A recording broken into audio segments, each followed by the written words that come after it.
é toda vez que você tiver o oxigênio fazendo dupla com o carbono orgânico, tá? Então, toda vez que você vê esse C dupla O, nós vamos estar falando do grupo que a gente chama de carbonila, tá bom? E no caso dos aldeídos em especial, ele tem que fazer também uma ligação com o hidrogênio.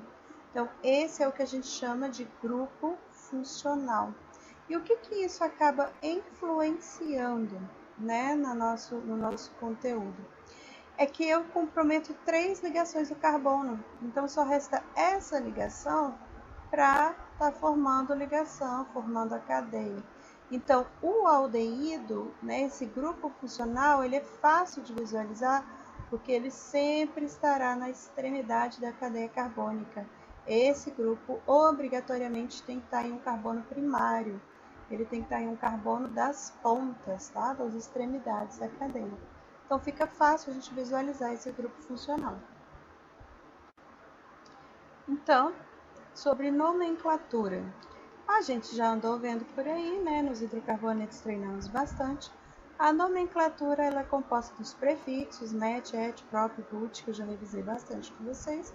Os infixos, dependendo, né? Se ele tiver aí a ligação dupla ou tripla entre carbonos, tá? Então, nesse infixo aqui, N, IN, não entra a dupla com O. E, como é um aldeído, o final é al, tá? Então, lembra do álcool, o final era ol, agora do aldeído, o final é al. É claro que a gente não vai ter, né, cadeia insaturada com 2 carbonos, porque eu não tenho como, né, colocar duplas ou triplas aqui. Mas quando a cadeia vai ficando um pouquinho maior, vai aparecendo aí as duplas e triplas, que a gente chama de insaturação, e as ramificações. Então, o livro de vocês traz alguns exemplos aqui, ó. Um carbono prefixo é met, somente ligações simples entre carbonos, lembrando que essa aqui não conta, porque ela não é entre carbonos, infixo an, por ser um aldeído al, então esse é o famoso metanal. Aí tem gente que brinca, né, com esse nome, metanal, mas as meninas gostam muito do metanal, porque é o nome, o PAC do formol, tá? E por que eu brinco que as meninas gostam muito? Porque o formol ele é usado para alisar os cabelos, né? As famosas aí progressivas, escovas inteligentes e etc, né? Então ele é bem usado para alisar os cabelos. Então essa é a fórmula química do formol, ok? Que a nomenclatura oficial dele é metanol. Então olha aqui o etanal, met e et, ok? 2 carbonos. Só temos ligações simples entre o carbono e o infixo an. E aqui o nosso grupo funcional, al de novo. Ramificação sempre vem primeiro, nós numeramos contando sempre da função. Então, esse será o nosso carbono 1, esse o 2 e esse 3. Por isso que eu falo que aqui, ó, essa ramificação metil é o 3-metil. Não é que eu tenho 3 metils ligados aqui, é que ele está no carbono 3. Então, 3-metil, 4 carbonos no total, prefixo but. Só tenho ligações simples entre carbonos infixo an e o grupo al aí para finalizar. E se eu tiver 2, professora, que é o caso desse composto, né? Eu tenho o grupo funcional nos 2 carbonos da extremidade. E também é o único lugar que eles poderiam estar, né? Lembrando que não pode estar nos carbonos do meio. Segue a mesma regra e a gente acrescenta o di, né? Para mostrar a quantidade 2. Então, ficaria butanodial, tá?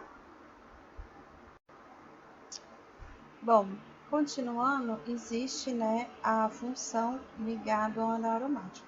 Mas observe que não é no carbono do anel, porque esse carbono não comporta questão de ligação.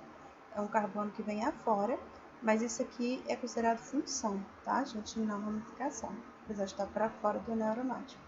Então, ele é o mais famoso e o nome dele é benzaldeído, tá? Fica aí, né? Esse aí que é um pouquinho diferentão dos outros. Bom, as propriedades dos aldeídos, né? A densidade, a solubilidade, isso aqui eu vou deixar vocês darem uma lida, tá? Basicamente tem a ver com a ligação, né? A interação ali da dupla O.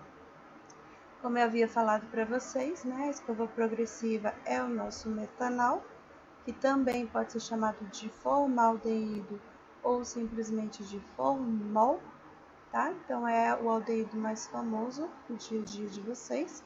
É claro que ele é bem tóxico, né? Então temos que tomar bastante cuidado quando forem usar.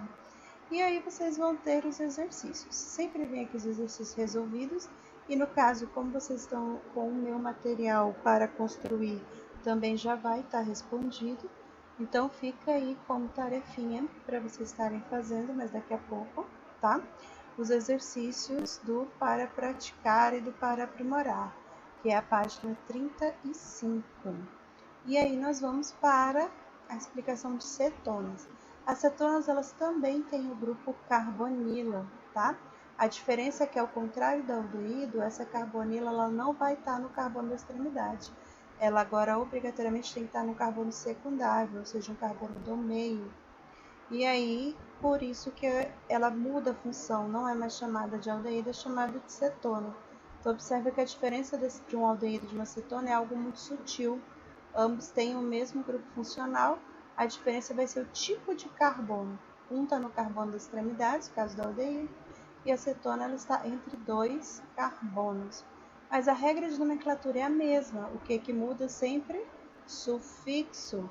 Aldeído, o sufixo é al, cetona, o sufixo é ona. Ah, professora, então isso aí é a nossa acetona?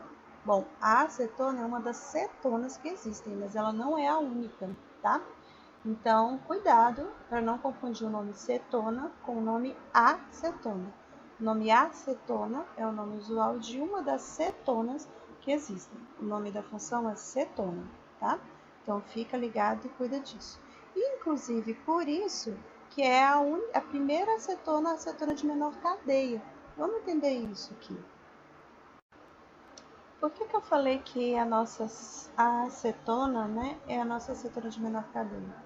Que por ele não poder estar no carbono das pontas, a menor cadeia cetônica que existe é formada por 3 carbonos, que seria esse carinha aqui, ó. Então você nunca vai ver o tal do metanona e do etanona. São duas cadeias que não existem, né? Porque se eu fizer isso, aí isso deixa de ser considerado uma cetona e passa a ser considerado um aldeído, né? Então eu preciso de 3 carbonos para eu ter um carbono do meio e aí eu poder ter esse grupo dupla O no carbono do meio. Então a nossa acetona é a nossa propanona, que é a menor cetona que existe. Agora, existem outras cetonas? Existem, né? Então nós temos exemplos aqui de uma cetona ramificada, né? Do grupo cetona conectado ao anel aromático, tá? E aí nesse caso aqui, esse anel aromático, ele se transforma na ramificação. Então, lembra que quando o anel benzênico está como ramificação, o nome dele não é mais benzeno, é fenil, né? Então, temos que observar este cuidado aqui. Et, que aí aqui eu tenho 2 carbonos, ok? E an, que só tem ligações simples, e ona, que é o final do grupo cetona. É raríssimo, né, o caso que aparece o tal do et para uma cetona, mas observa que é um caso especial, né? Ela não está só com 2 carbonos, a cadeia tem aqui o terceiro carbono, só que agora esse terceiro carbono está fazendo parte da ramificação. Então, nomenclatura, né? Segue a mesma regra das outras. Existe aqui para ela a nomenclatura usual, tá? Lembrando que a nomenclatura usual ela não é usada para o Enem, tá? Tem provas de seleção, então não precisa se preocupar muito aqui com a nomenclatura usual das cetonas, não. As propriedades também vocês podem estar dando uma lida, né? Fonte de ebulição, é bem parecido com o aldeído. E aí nós temos aqui os exercícios resolvidos, para vocês terem noção do que está sendo cobrado. O para construir já vem com gabarito, né? Então vocês podem tentar fazer e confirmar com o gabarito. E sobra para nós estarmos fazendo agora, juntamente com a página 35, o para praticar e o para aprimorar, da página 39 até a página